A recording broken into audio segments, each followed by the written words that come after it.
Hey guys, we're here at Plainfield Lanes in Plainfield, Illinois, and I'm getting ready to go to Vegas for the USBC Open Championships. I'm trying to narrow down to the 6 balls that I'm going to be bringing.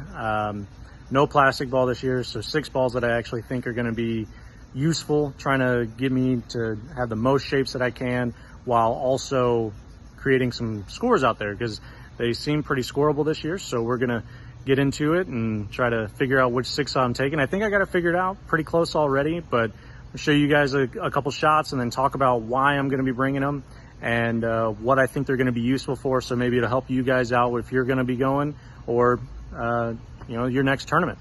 So let's get right into it.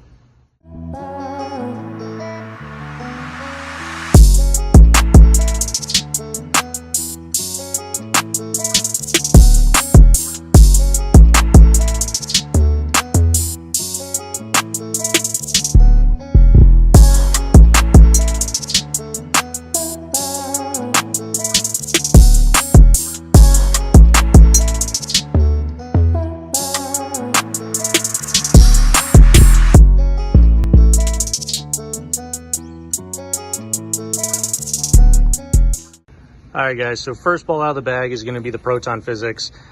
Pin down. It's actually the only pin down ball that I'm going to be taking. It's moderately strong. It's just going to be that really controllable shape that I can manipulate with my hand. I can move left with it if I need to. That it's going to be the first ball in my bag, the most controllable shape that I have, and the ball that I can play the straightest with.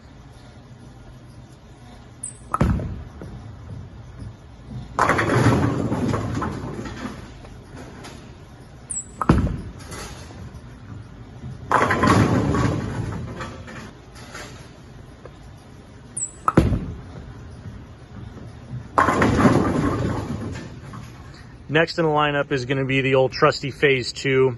I don't really go anywhere without this one. It's really the most versatile ball in my bag. I can throw it on basically anything. And it's got my favorite pinup layout on it. Just something that I know by heart. I know what it's going to do straight out of the bag.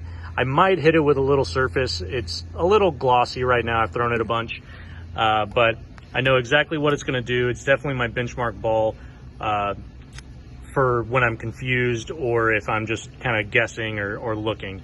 So Phaze II, always going.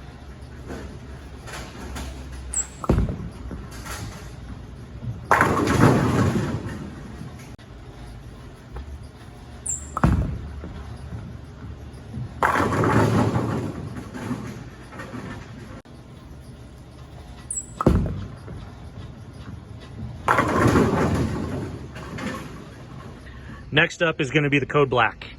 Main reason I'm taking the Code Black is because it's stronger than, by stronger I mean it rolls earlier than like a Rubicon UC2 or a Honey Badger Revival. Those are probably my 2 favorite Pearl asymmetrics of the current lineup, but I felt like I needed something just a little bit earlier rolling, a little bit more controllable for me, because I don't have that dark code yet.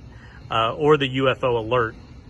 I feel like the dark code or the UFO alert is probably going to be replacing this as far as how early they pick up.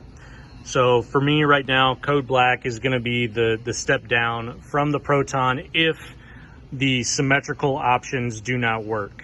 So Code Black is there just in case asymmetric looks better than symmetrical.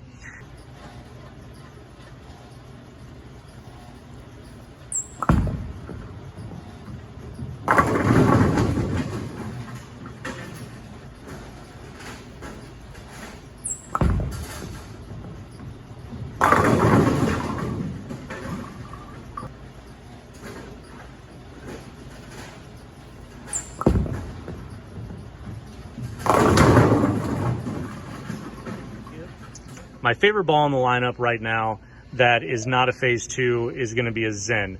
I have thrown this on 36 feet. I've thrown it on 48 feet.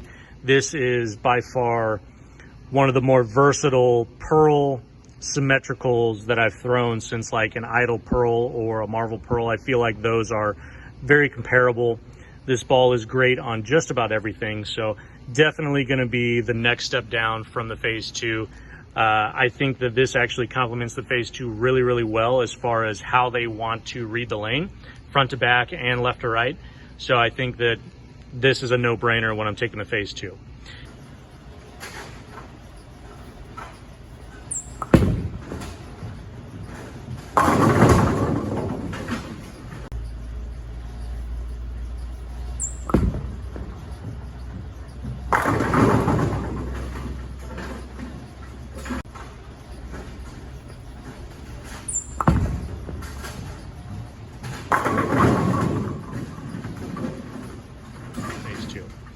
Last reactive ball is going to be an Afterburner. I don't really think that this is going to come into play in team event just because there's only 5 of us on the pair. There's not a whole lot of rev rate on my team. I'm bowling with 2 ladies, my wife Ashley and Mitch Hoope's girlfriend Bree Zabirik. So not a ton of rev rate. I don't really think I'm going to get to this in team event, but looking for it in singles and doubles and maybe some of the side events. Probably going to hit it with just a little bit of surface, just so that way it isn't such a big jump from Zen to Afterburner. So, you know, it's there just in case, mainly because I didn't really feel like I had any gaps between the first 4. And you never really know where you're going to run into. So it's always nice to cover all your bases and have an option that, if you need to, has just a super clean cover, can be responsive, excuse me, responsive if you need it, but can also be pretty smooth if you hit it with a little bit of surface. So that's what I'm bringing the Afterburner for.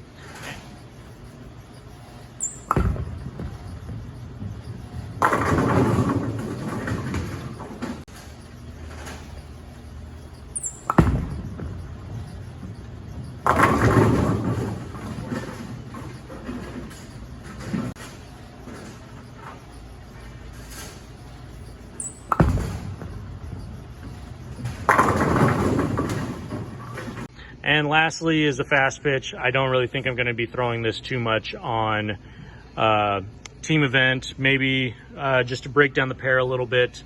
Has a little bit of a unique layout. It's 3.5 from my axis, but it's on my VAL, on my vertical axis line. So it flares a little bit more, and it's a little bit more responsive than it normally would be.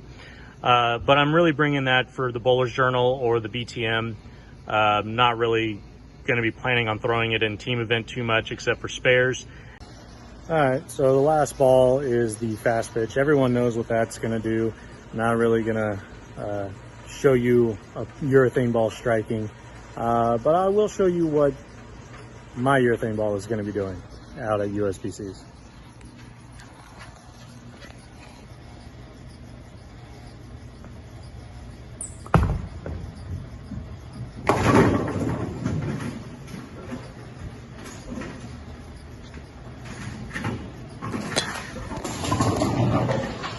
Making every 10 pin. And that's pretty much it. That's my lineup, guys. Tell me what you think down in the comments below. Don't forget, you can go to Buddy's Pro Shop and pick up any of these, except maybe the Code Black. I don't think you can get a Code Black at Buddy's anymore, but you know, don't forget to check them out, see if they have what you need, and I'm sure they do. But let me know in the comment section below what you guys think of my lineup. Tell me what you would add, what you'd take out, what you'd change. You know, tell me what you think.